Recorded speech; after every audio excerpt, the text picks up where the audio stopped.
May bunta guys, ang ato ang video karon, ang atong i-expose karon mahitungod na ning mga pundok, mga higala, mga kagariks tungod kay daghan na kay tag madungog makita nga mag-ingon sila nga sila kuno ang tinukod nga iglesia ni Kristo, sila kuno ang gitukod ni Kristo nga iglesia.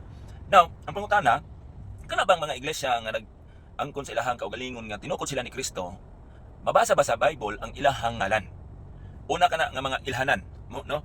Gibuhat ko ni nga video mga higala, mga kagariks aron nga mahatagan mo gamay idea ilhanan sa tinuod nga iglesia nga gitukod sa atong Ginoo, Ginoong Hesukristo. Una, mao na to nga ang ngalan mabasa ba sa Biblia, word for word nga ngalan sa pundok inyong gipasakupan.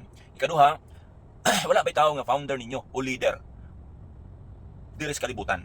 Kay kung naa gani mo'y founder ug ang nagtukod gani ana tao, dili kana iya ni Kristo. Giangkon lang na ninyo nga gitukod ni Kristo, bisan na sayad mas kamatuoran nga dili si Kristo ang nagtukod. Tungod kay nasayad mo nga adunay founder ninyo nga tao. Ikatulo, kaning mga doktrina. Kung ang doktrina ba, kay kung moingon ta nga naaman sa Bible ang ngalan sa amo ang iglesia nga gipasakupan, i-evaluate tayo ninyo ang doktrina. Kung kanang doktrina nga gisunod ni anang iglesia nga giingon nila nga gitukod ni Kristo, kay moingon taon nabasa man naman sa Bible. Naman po iglesia nga dili yan ni Kristo nga nababasa po sa Bible ang ngalan. Pero dito na nato na ibawaan sa doktrina. Unsa ba nga doktrina ang ilang gisunod? Doktrina ba nga iya sa tao? O doktrina nga iya ni Kristo nga mao kini ang giwali sa mga apostoles nga angay po natong sundon ang mga doktrina nga iya ni Kristo. O basin ang kanang iglesia nga nagpaila nga tinukod sila ni Kristo, ang mga doktrina nga ilang gisunod iya sa tao. For example, sa mga doktrina nga iya sa tao, kung magasimba sila mo gamit og mga tulunggon o instrumento, kay si Kristo wala nagsugo ana. Ang inyo harabadayong rason is wala mo putay mabasa nga bawal mo gamit og tulunggon, or else mahatang mga bersikulo nga mga manulunda naggunit og alpa, pero na gamiton ba dito nila pagsimba? Ang alpa gamiton na nila sa paghukom, da? Sumana dayon ang usa sa mga doktrina nga iya sa tao nga gisunod nga dapat nato mahibaw-an nga dili iya ni Kristo, kana bang nagsunod pa sa adlaw ipapahulay. Nasayod man ta or bibi wala man nasayod nga ang adlaw ipapahulay alang lang kadto sa mga taga Israelites nga giluwas sa Dios, nga gipagawa sa Dios gikan sa makamot sa mga Ehiptohanon. Sa Deuteronomy chapter 5 verse 1 and 3, alang lang kanila ang adlaw ipapahulay. Di ba?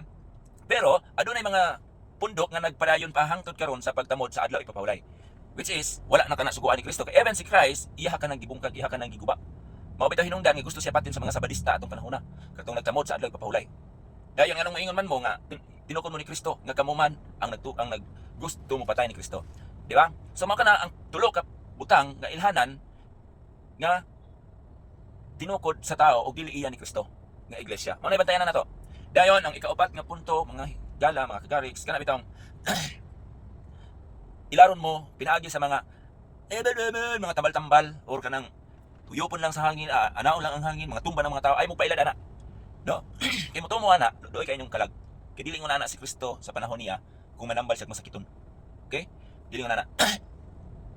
Dagan na kay mga mini nga mga propeta, mini nga magtutudlo, mini nga mga ministro nga nanggawas karon busa. Kung ayaw mo kumpiyansa, ayaw mo basta-basta tuo, dapat inyong evaluate kung ang katong mga doktrina, founder, o mao na ang inyong tanaw, no? Kung naaba nila na, kay kung ang mga doktrina iya sa tayo lang gisunod, baka kay si Kristo sa pagtukod niya og iglesia wala siya nagbilin og kanang founder dinhi sa kalibutan.